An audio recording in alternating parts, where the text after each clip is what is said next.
بسم الله الرحمن الرحيم إذا وقعت الواقعة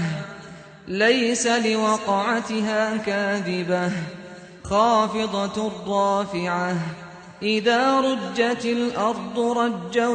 وبست الجبال بسا فكانت هباء منبثا وكنتم أزواجا ثلاثة فأصحاب الميمنة ما أصحاب الميمنة وأصحاب المشأمة ما أصحاب المشأمة والسابقون السابقون أولئك المقربون في جنات النعيم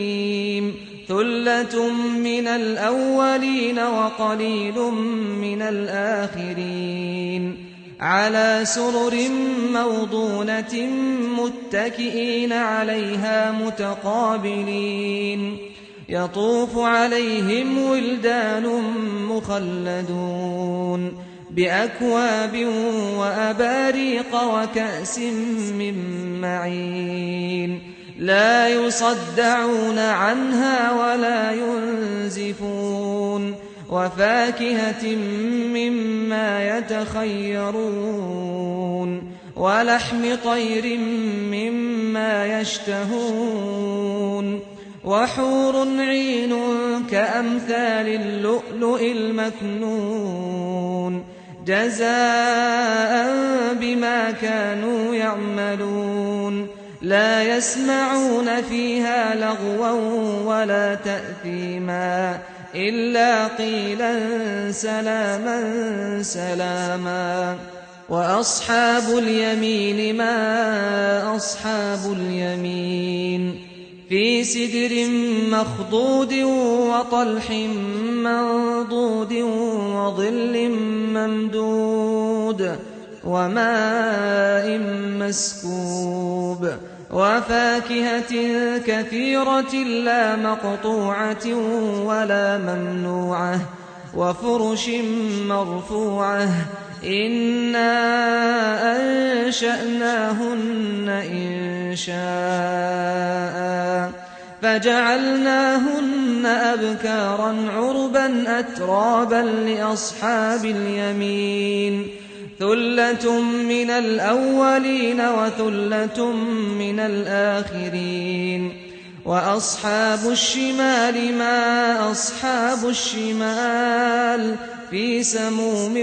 وحميم وظل من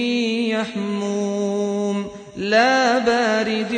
ولا كريم إنهم كانوا قبل ذلك مترفين وكانوا يصرون على الحنث العظيم وكانوا يقولون أئذا متنا وكنا ترابا وعظاما أئنا لمبعوثون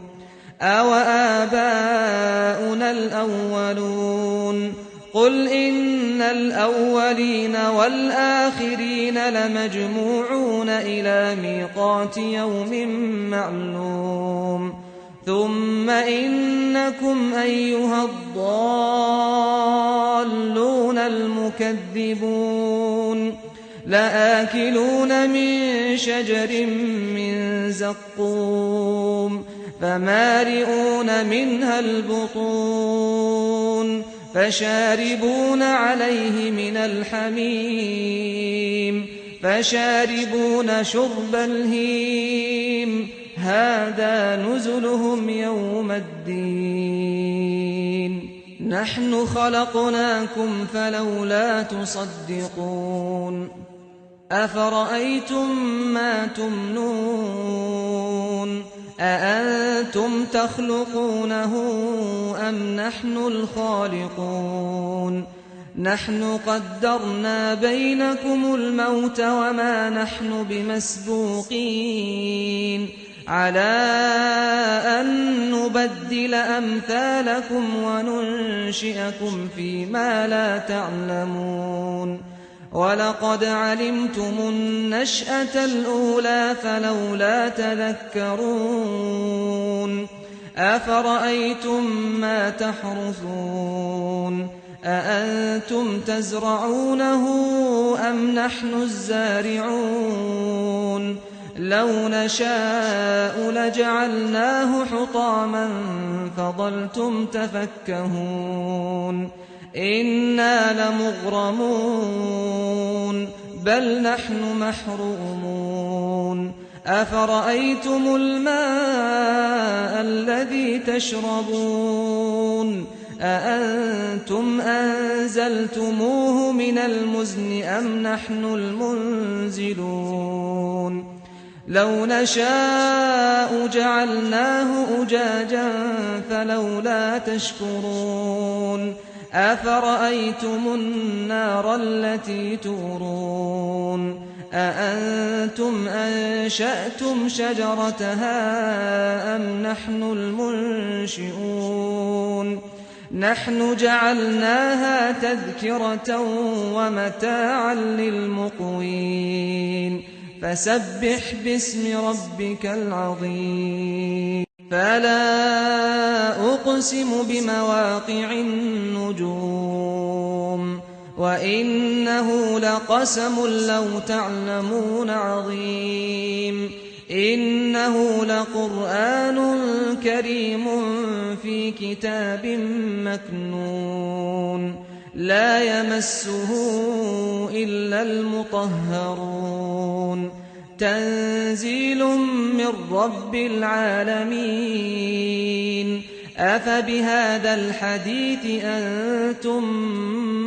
مدهنون وتجعلون رزقكم أنكم تكذبون فلولا إذا بلغت الحلقوم وأنتم حينئذ تنظرون ونحن أقرب إليه منكم ولكن لا تبصرون فلولا إن كنتم غير مدينين ترجعونها إن كنتم صادقين فأما إن كان من المقربين فروح وريحان وجنة نعيم وأما إن كان من أصحاب اليمين فسلام لك من أصحاب اليمين وأما إن كان من المكذبين الضالين فنزل من حميم وتصلية جحيم إن هذا لهو حق اليقين فسبح باسم ربك العظيم